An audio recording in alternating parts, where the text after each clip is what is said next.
तव कथामृतम् तप्त जीवनम् कविभिरीडितम्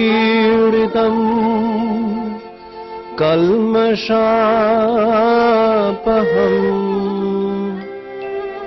श्रवणमङ्गलम् श्रीमदाततो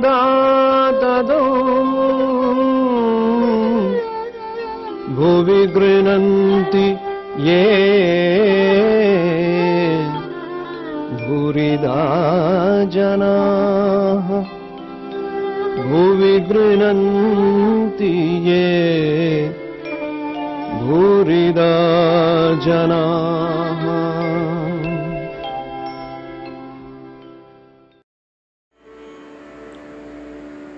वाशंसि जीर्णानि यथा विहाय नवानि गृह्णाति नरोपराणि तथा शरीराणि विहाय जीर्णान्यानि संयाति नवानि देहि। समाधि मंदिरे आत्मा अविनश्वर पौहारी बाबा नौका आसिया लागिल। सकलेई ठाकुर श्रीरामकृष्णके देखिबार जन्य व्यस्त भीड़ हইয়াছে। ठाकुरके निरापदे नामाइबार जन्य केशव शशब व्यस्त हইলেন। अनेक कष्टे हुश कराइया घरेर भितर लइया जाওয়া হইতেছে জাহাজের ঘরের এখনো ভাবস্থ। একজন ভক্তের উপর ভর দিয়ে আসিতেছেন, পা নড়িতেছে মাত্র ক্যাবিন ঘরে প্রবেশ করিলেন। কেশবাদী ভক্তেরা প্রণাম করিলেন, কিন্তু কোনো হুঁশ নাই। ঘরের মধ্যে একটি টেবিল, হুঁশ নাই মানে অজ্ঞান না, তিনি অন্য মার্গে রয়েছেন। ঘরের মধ্যে একটি টেবিল, খান কতক চেয়ার। একখানি চেয়ারে ঠাকুরকে বসানো হইল। কেশব একখানিতে বসিলেন, বিজয় বসিলেন, অন্যান্য ভক্তেরা যে যেমন পাইলেন মেঝেতে বসিলেন। অনেক লোকের স্থান হইল না, তাহারা বাহির হইতে উকি মারিয়া দেখিতেছেন ঠাকুর বসিয়া আবার সমাধিস্থ, সম্পূর্ণ বাহ্য শূন্য, সকলে এক দৃষ্টে দেখিতেছেন। কেশব দেখিলেন ঘরের মধ্যে অনেক লোক ঠাকুরের কষ্ট হইতেছে।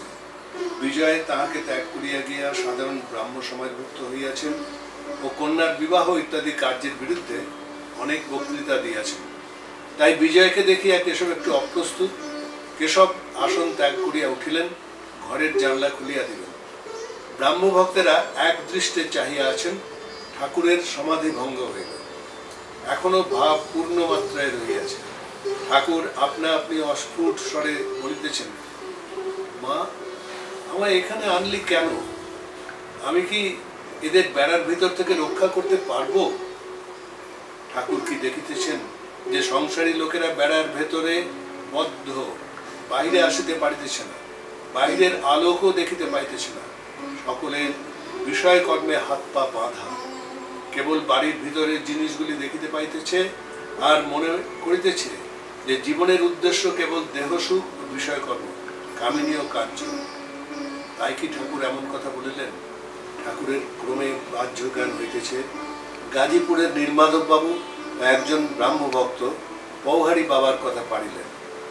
একজন ব্রাহ্ম ভক্ত ঠাকুরের প্রতি, মহাশয় এরা সব পৌহারি বাবাকে দেখেছেন, তিনি গাজীপুরে থাকেন, আপনার মতো আরেকজন। ঠাকুর এখনো কথা কইতে পারিতেছেন না, ঈশ্বর হাস্য করিলেন। ব্রাহ্ম ভক্ত ঠাকুরের প্রতি, মহাশয় পৌহারি বাবা নিজের ঘরে আপনার ফটোগ্রাফ রেখে দিয়েছেন। ঠাকুর ঈশ্বর হাস্য করিয়া নিজের দেহের দিকে অঙ্গুলি নির্দেশ করিয়া বলিলেন, খোলটা। তৃতীয় পরিচ্ছেদ, यत् सांख्ये प्राप्यते स्थानं तत् सोगैरपि गम्यते एकं सांख्यं च योगं च पश्यति स पश्यति। জ্ঞান যোগ, ভক্তি যোগ ও কর্মযোগের সমন্বয়। এই যে ঠাকুরের কথায় বলা হয় তিনি যত মত তত পথ, এটা হিন্দু মুসলমানের মিলনের প্রস্তাব তা নয়। ঠাকুরের সব তো মানে রাজনীতি এসব কম যাবে। ঠাকুর বলছেন বিভিন্ন যোগের সমন্বয়। এই বিভিন্ন ধর্মের মধ্য দিয়ে পথ দিয়ে ওই যোগ রচনা করা হয় এবং যোগের অভ্যাস করা হয়। সেই যোগগুলি এবং পূজা আদি যোগেরই অন্তর্গত, সেগুলি সবই এক জায়গায় সমন্বিত। বালিশ ও তার খোলটা, দেহি ও দেহ। ঠাকুর কি বলিতেছেন যে দেহ বিনশ্বর থাকিবে না? দেহের ভিতর যিনি দেহি তিনিই অবিনাশী। অতএব দেহের ফটোগ্রাফ লইয়া কি হইবে? দেহ অনিত্য জিনিস, এর আদর করে কি হবে? বরং যে ভগবান অন্তর্যামী মানুষের হৃদয়ের মধ্যে বিরাজ করিতেছেন তাহারই পূজা করা উচিত। ঠাকুর একটু প্রকৃতিস্থ হইয়াছেন। তিনি বলিতেছেন, তবে একটা কথা আছে, ভক্তের হৃদয়ে তাঁর আবাস স্থান। তিনি সর্বভূতে আছেন বটে, কিন্তু ভক্ত হৃদয়ে বিশেষ রূপে আছেন। যেমন কোন জমিদার তার জমিদারের সকল স্থানেই থাকতে পারে, কিন্তু তিনি তার অমুক বৈঠকখানায় প্রায়ই থাকেন। এই লোকে বলে ভক্তের হৃদয়ে ভগবানের বৈঠকখানা, সকলের আনন্দ। এই যে ভক্তকে এত বড় করে দেখলেন, এইটা হচ্ছে উপনিষদীয়, এইটা সনাতন ধর্মীয়। এবং ভক্তের বলছে ভগবানের চেয়ে বড় কে? না ভক্ত। কেননা ভক্তের হৃদয়ে ভগবান অবস্থান করতে পারে। এই যে রবীন্দ্রনাথ বলছেন, আমার হৃদয়ে লাগি তুমি আসছো পারে বা, মানে তোমারই দায়িত্ব, তোমারই ইচ্ছা এবং দান। এক ঈশ্বর, তার ভিন্ন নাম, জ্ঞানী, যোগী ও ভক্ত। জ্ঞানীরা যাকে ব্রহ্ম বলে, যোগীরা তাকেই আত্মা বলে, আর ভক্তেরা তাকেই ভগবান বলে। একই ব্রাহ্মণ যখন পূজা করে তার নাম পূজারী, যখন রাঁধে তখন রাঁধুনি বামুন। যে জ্ঞানী জ্ঞানযোগ ধরে আছে, সে নেতি নেতি এই বিচার করে, ব্রহ্ম এ নয় ও নয়, জীব নয় জগৎ নয়। এইরূপ বিচার করতে করতে যখন মন স্থির হয়, মনের লয় হয়, সমাধি হয়, তখন ব্রহ্মজ্ঞান। ব্রহ্মজ্ঞানীর ঠিক ধারণা ব্রহ্ম সত্য, জগৎ মিথ্যা, নাম রূপ এসব স্বপ্নবৎ। ব্রহ্ম কি যে তা মুখে বলা যায় না। তিনি যে ব্যক্তি বা পার্সোনাল গড, তাও বলবার জো নাই। জ্ঞানীরা এইরূপ বলে, যেমন বেদান্তবাদীরা। ভক্তেরা কিন্তু সব অবস্থায় নয়, জাগ্রত অবস্থাও সত্য বলে, জগৎকে স্বপ্নবৎ বলে না। ভক্তেরা বলে এই জগৎ ভগবানের ঐশ্বর্য। আকাশ, নক্ষত্র, চন্দ্র, সূর্য, পর্বত, সমুদ্র, জীব জন্তু এসব ঈশ্বর করেছেন, তাঁরই ঐশ্বর্য। তিনি অন্তরে, হৃদয়ের মধ্যে, আবার বাইরে। উত্তম ভক্ত বলে তিনি নিজেই চতুর্বিংশতি তত্ত্ব জীব জগৎ হয়েছেন। ভক্তের স্বাদ যে চিনি খায়, চিনি হতে ভালোবাসে না। ভক্তের স্বাদটা তাহলে কি? যে চিনি খায়, চিনি হতে ভালোবাসে না, সকলের হাসে। তা এই যে বলছেন আকাশ, নক্ষত্র, চন্দ্র, সূর্য, এগুলো না পড়লে মনে হয় যে রবীন্দ্রনাথ ঠাকুর যে লিখলেন আকাশ ভরা সূর্য তারা, বিশ্ব ভরা প্রাণ।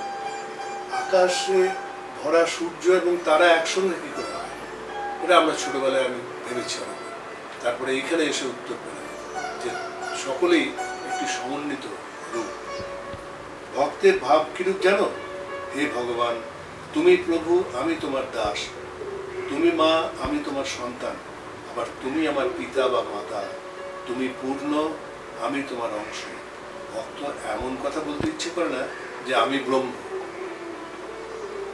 ওইটা হচ্ছে জ্ঞানীরা, বেদান্ত জ্ঞানী, তারা বলবে সোহাম। কিন্তু ভক্ত যেটা সূচনা, সেখানে ওই ধারণাটা হচ্ছে যে আমি ব্রহ্ম, এই কথা তারা বলে। যোগীও পরমাত্মাকে সাক্ষাৎকার করতে চেষ্টা করে। উদ্দেশ্য জীবাত্মা ও পরমাত্মার যোগ। এটা হচ্ছে যোগ। যোগটা তাহলে কি? জীবাত্মা আর পরমাত্মা। কোনো সময় পরে সুযোগ হলে সে সম্বন্ধে আর একটু বলা যাবে।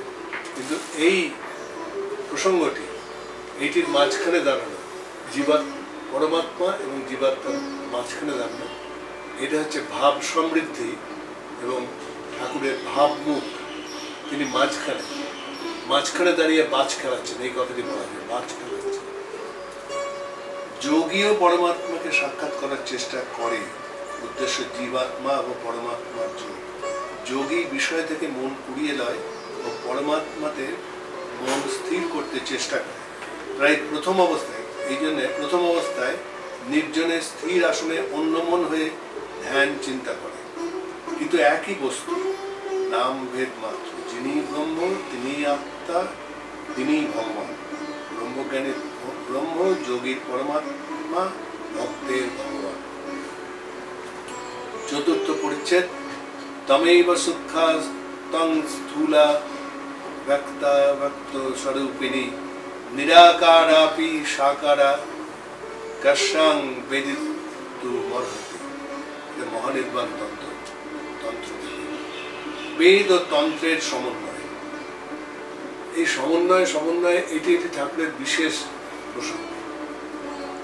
আমরা বাইরে থেকে বলি যে সর্বধর্ম সমন্বয়, কিন্তু দেখছি বেদ ও তন্ত্রের সমন্বয়, আদ্যাশক্তির ঐশ্বর্য। এদিকে আগ্নেয়পথ, ওই কেশবের সঙ্গে চলেছেন। আগ্নেয়পথ কলিকাতার অভিমুখে চলিতেছে। ঘরের মধ্যে শ্রীরামকৃষ্ণকে যাহারা দর্শন ও তাহার অমৃতময়ী কথা শ্রবণ করিতেছেন, তাহারা জাহাজ চলিতেছে কিনা একথা জানিতে পারিলেন না।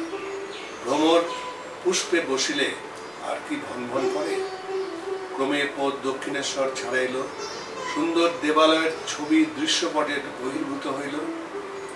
পথ চক্র বিক্ষুব্ধ নীলাভ গঙ্গাবাড়ি তরঙ্গায়িত ফেনিল কল্লোলপূর্ণ হইতে লাগিল। ভক্তদের কর্ণে সে কল্লোল আর পৌঁছিল না। তাহারা মুগ্ধ হইয়া দেখিতেছেন সহস্র বদন আনন্দময়, প্রেমানুরঞ্জিত নয়ন, প্রিয়দর্শন অদ্ভুত এক যোগী। তাহারা মুগ্ধ হইয়া দেখিতেছেন সর্বত্যাগী একজন প্রেমিক বৈরাগী। ঈশ্বর বই আর কিছু জানেন না। এদিকে ঠাকুরের কথা চলিতেছে। শ্রীরামকৃষ্ণ। বেদান্তবাদী ব্রহ্মজ্ঞানীরা বলে সৃষ্টি স্থিতি প্রলয় জীব জগৎ এসব শক্তির খেলা। বিচার করতে গেলে এসব স্বপ্নবৎ। ব্রহ্মই বস্তু আর সব অবস্তু। শক্তিও স্বপ্নবৎ, অবস্তু। কিন্তু হাজার বিচার করো, সমাধিস্থ না হলে শক্তির এলাকা ছাড়িয়ে যাবার জো নাই। আমি ধ্যান করছি, আমি চিন্তা করছি, এসব শক্তির এলাকার মধ্যে, শক্তির ঐশ্বর্যের মধ্যে। তাই ব্রহ্ম আর শক্তি অভেদ। এককে মানলেই আরেকটিকে মানতে হয়। যেমন অগ্নি আর তার দাহিকা শক্তি, অগ্নি মানলেই দাহিকা শক্তি মানতে হয়।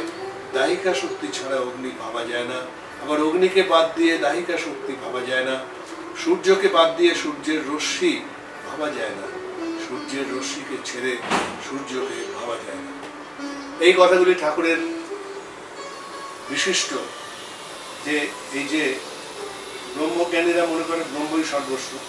এমনকি অনেক বঙ্কিমচন্দ্র চট্টোপাধ্যায় তারা ওই রাধিকাকে বাদ দিয়ে শ্রীকৃষ্ণ চরিত্র রচনা করেছেন, কিন্তু তা হয় না। এটা সমন্বিত মূর্তি, রাধা কৃষ্ণ, এই মিলতে হবে। এমনি কথাটা হচ্ছে সূর্যকে বাদ দিয়ে সূর্যের রশ্মি ভাবা যায় না। এটার মধ্যে দিয়ে পরে ঠাকুর যাবেন যে ব্রহ্ম শক্তি অভেদ।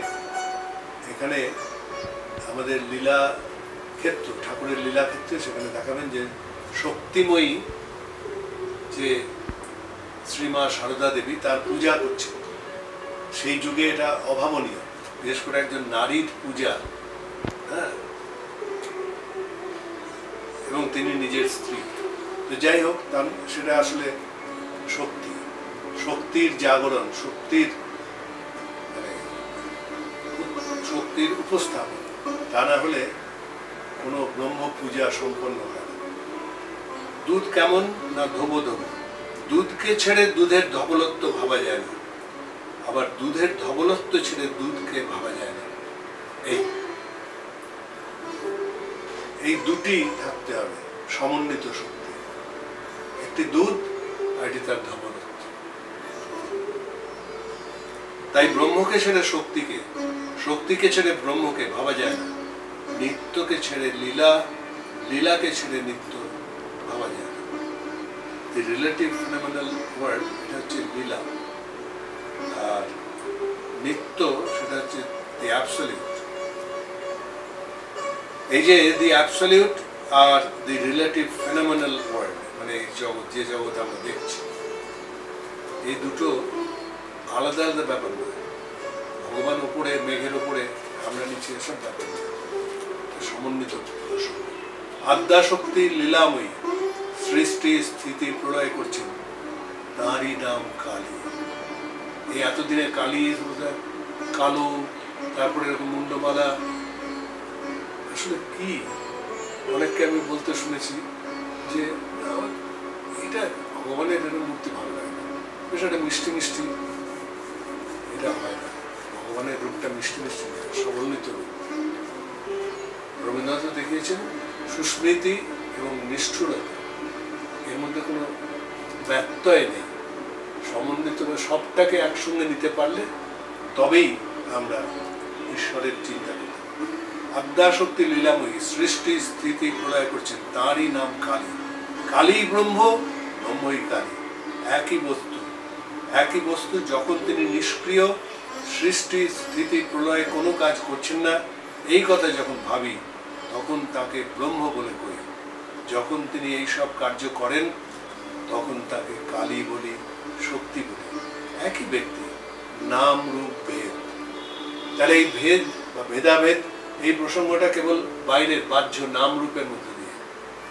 তাই ঠাকুর বলছেন যে এই ফটোগ্রাফ নিয়েছো, খোলটা, কিন্তু যদি ভেতরে যাওয়া যায় তাহলে একটা এই সামগ্রিক চিত্র পাওয়া যায় লীলা এবং নৃত্যের মধ্যে, দি অ্যাবসলিউট এবং দি রিলেটিভ এর মধ্যে।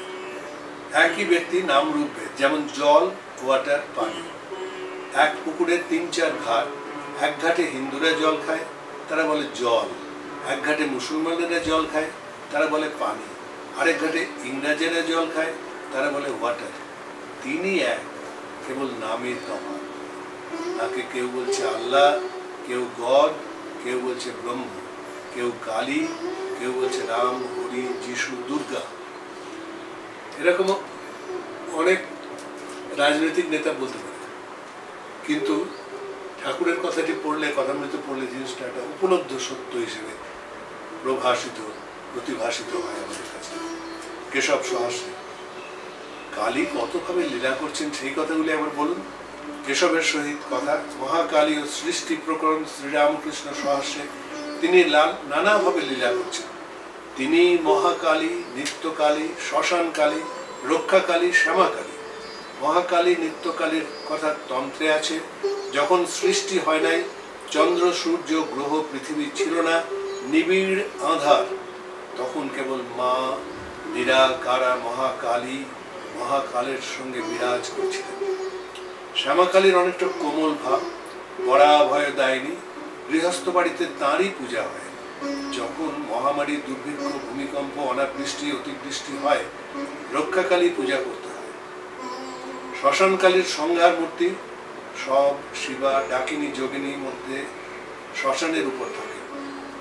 রুধির ধারা, গলায় মুন্ডমালা, কটিতে নরহস্তের কোমর বন্ধ।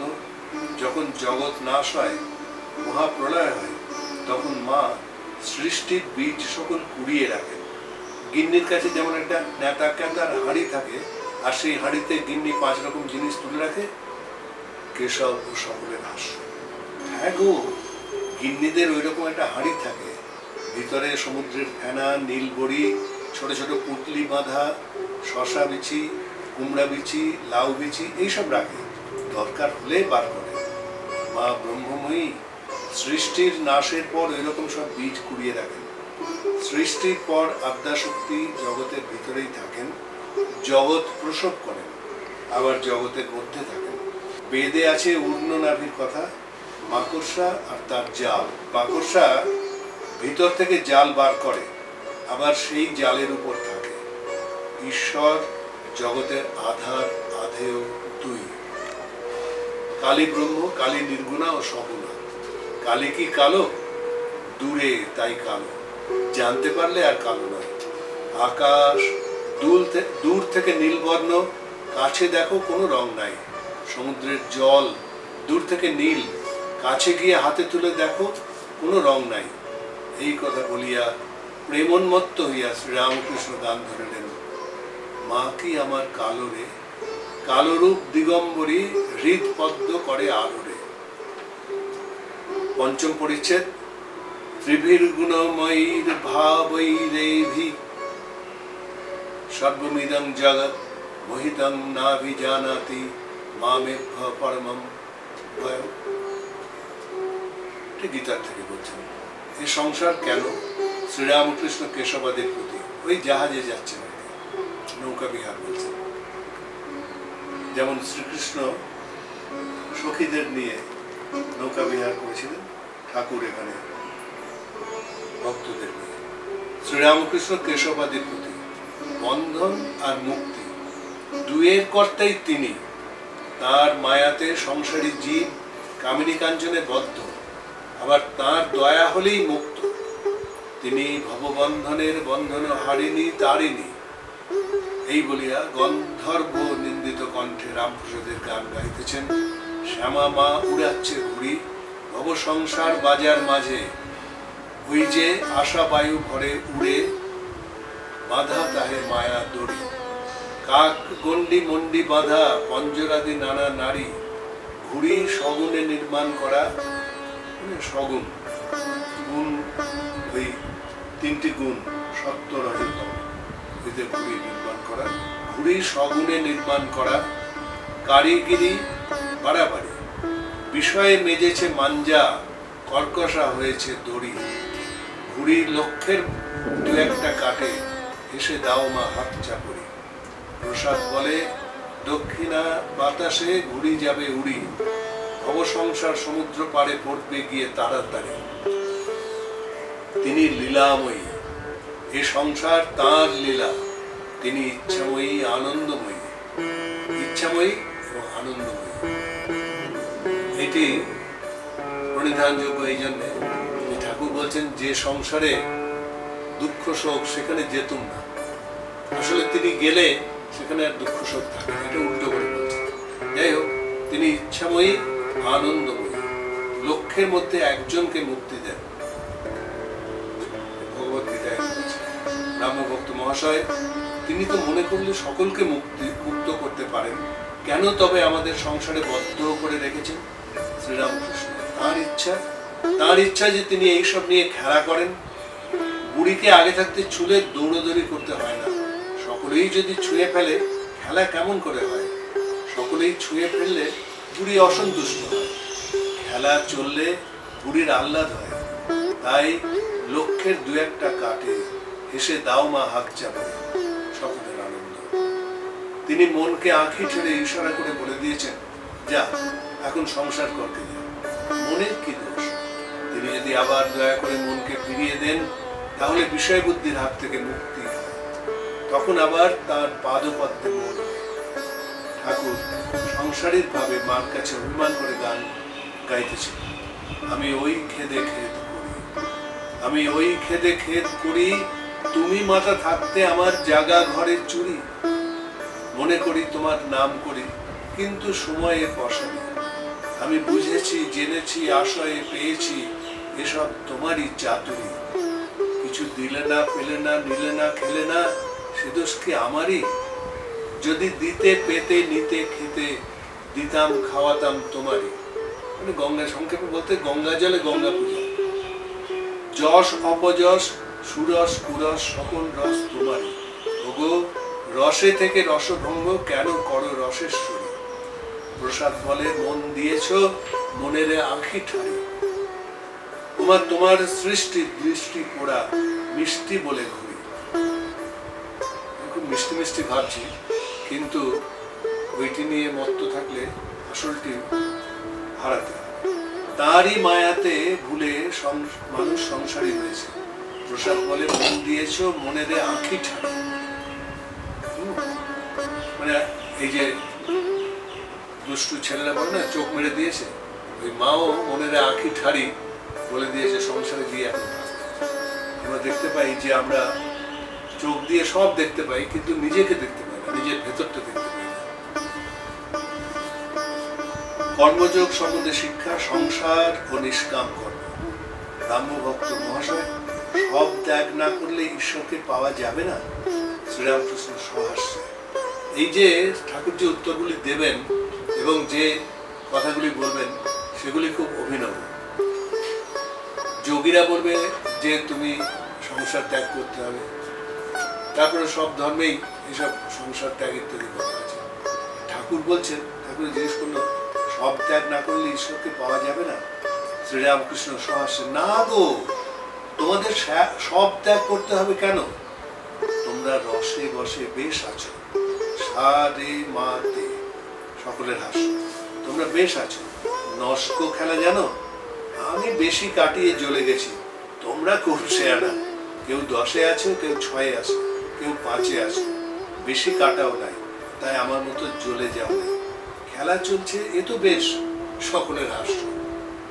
সত্য বলছি, তোমরা সংসার করছো, এতে দোষ নাই, তবে ঈশ্বরের দিকে মন রাখতে হবে, তা না হলে হবে না। এক হাতে কর্ম করো, আরেক হাতে ঈশ্বরকে ধরে থাকো। কর্ম শেষ হলে 2 হাতে ঈশ্বরকে ধরে থাকো। মন নিয়ে কথা, মনেতেই বদ্ধ, মনেতেই মুক্ত। মন যে রঙে ছোপাবে সেই রঙে ছুপবে। যেমন ধোপা ঘরের কাপড়, লাল রঙে ছোপাও লাল, নীলে ছোপাও নীল, সবুজ রঙে ছোপাও সবুজ, যে রঙে ছোপাও সেই রঙেই ছুপবে। দেখো না, যদি একটু ইংরেজি পড়ো, তমনি মুখে ইংরেজি কথা এসে পড়ে। ফুটফাট ইটমিট, সকলের হাস্য।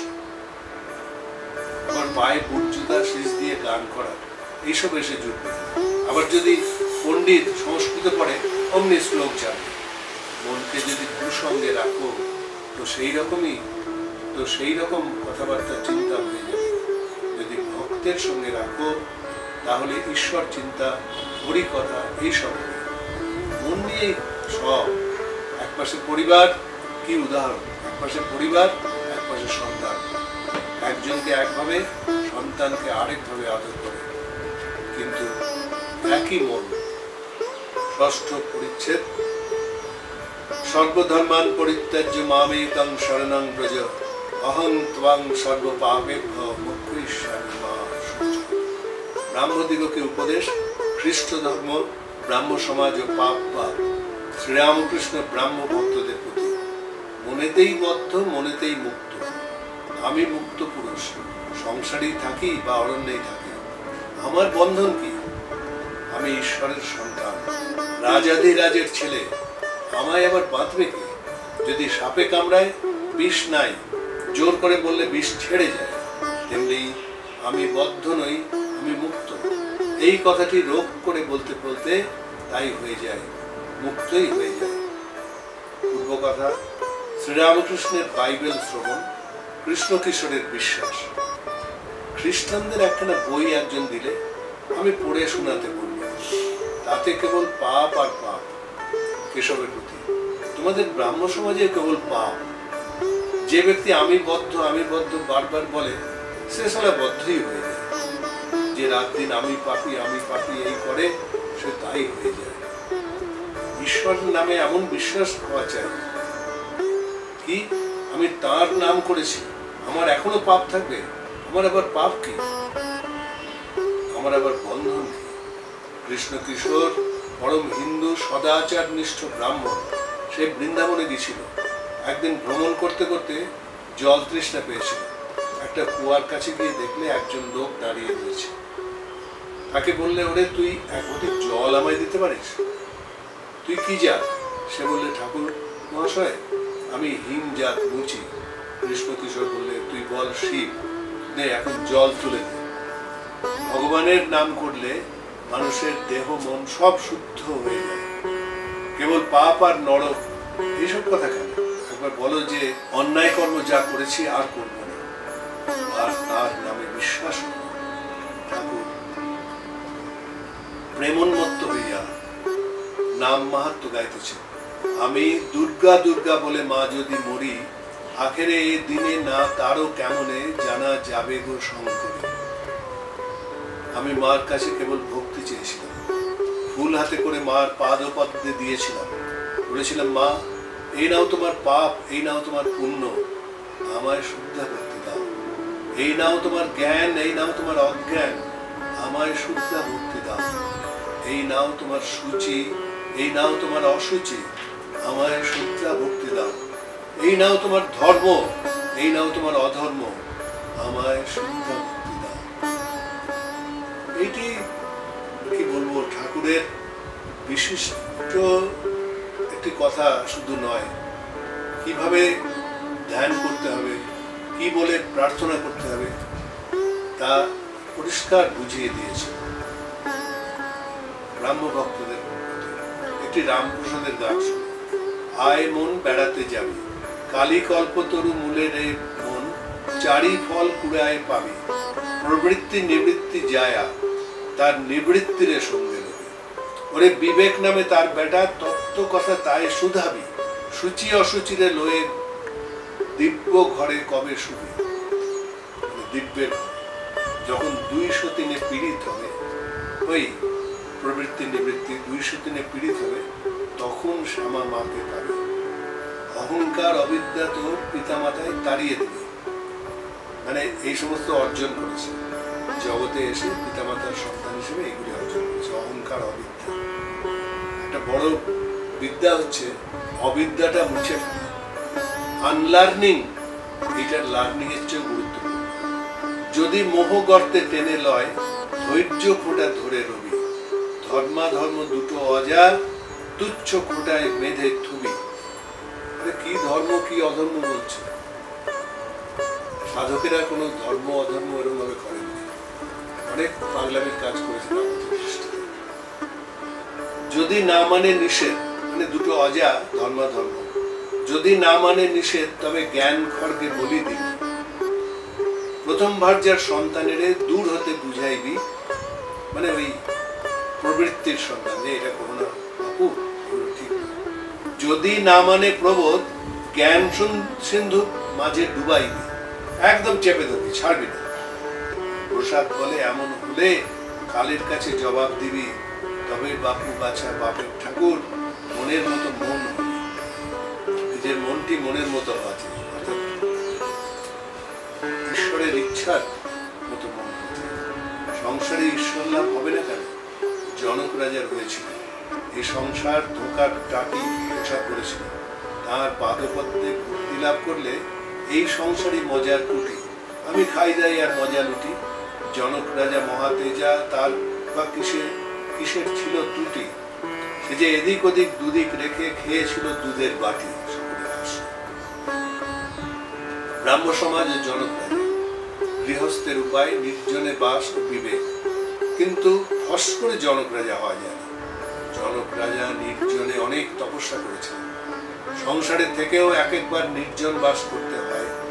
সংসারের বাইরে একলা গিয়ে যদি ভগবানের জন্য 3 দিনও কাঁদা যায়, সেও ভালো। এমনকি অবসর পেয়ে একদিন নির্জনে তার চিন্তা যদি করা যায়, সেও ভালো। তো এই নির্জন বাস, সাধু সঙ্গ, এগুলি ঠাকুরের বিশেষ নিদেন। লোকে মাঘ ছেলের জন্য এক ঘটি কাঁদে, ঈশ্বরের জন্য কে কাঁদছে বলে? নির্জনে থেকে মাঝে মাঝে ভগবানের জন্য সাধন করতে হয়। সংসারের ভিতর বিশেষ কর্মের মধ্যে থেকে প্রথমাবস্থায় মন স্থির করতে অনেক ব্যাঘাত হয়। যেমন ফুটপাতের গাছ, যখন চারা থাকে, বেড়া না দিলে ছাগল গরুতে খেয়ে ফেলে। প্রথমাবস্থায় বেড়া দিতে হয়। গুঁড়ি হলে আর বেড়ার দরকার থাকে না, তখন গুঁড়িতে হাতি বেঁধে দিলেও কিছু হয় না। এই সমস্ত উদাহরণ, অসামান্য উদাহরণ। রোগটি হচ্ছে বিকার, আবার যে ঘরে বিকারের রোগী, সেই ঘরে জলের জ্বালা আর আচার দিত। যদি বিকারের রোগী আরাম করতে চাও, ঘর থেকে ঠাঁই নাড়া করতে হবে। সংসারী জীব বিকারের রোগী, বিষয় জলের জ্বালা।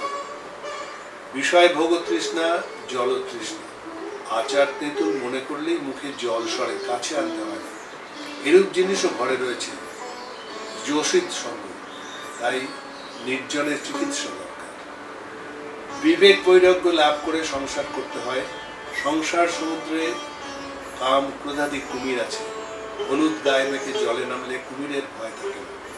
বিবেক বৈরাগ্য হলুদ, সৎ বিচারের নাম বিবেক।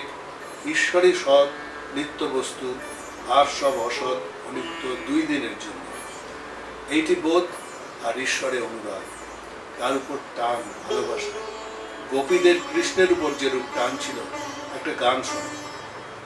আর উপায় ঈশ্বরের অনুরাগ, ঈশ্বরে অনুরাগ, গোপীদের মতো টান বা স্নেহ। বংশী বাজিল ওই বিপিনে, আমার তো না গেলে নয়, শ্যাম পথে দাঁড়িয়ে আছে, তোরা যাবি কিনা যাবি বল গো, তোদের শ্যাম কথার কথা, আমার শ্যাম অন্তরের ব্যথা সই। তোদের বাজে বাঁশি কানের কাছে, বাঁশি আমার বাজে হৃদয় বাজে। শ্যামের বাঁশি বাজে বেরাও রাই, তোমার বিনা কুঞ্জের শোভা নাই। ঠাকুর অশ্রুপূর্ণ নয়নে এই গান গাইতে গাইতে গাইতে কেশবাদী ভক্তদের বললেন, রাধাকৃষ্ণ মানো আর না মানো, এই টানটুকু নাও। ভগবানের জন্য কিসে এইরূপ টান, এইরূপ ব্যাকুলতা হয়, চেষ্টা করো। ব্যাকুলতা থাকলেই তাকে লাভ করা যায়।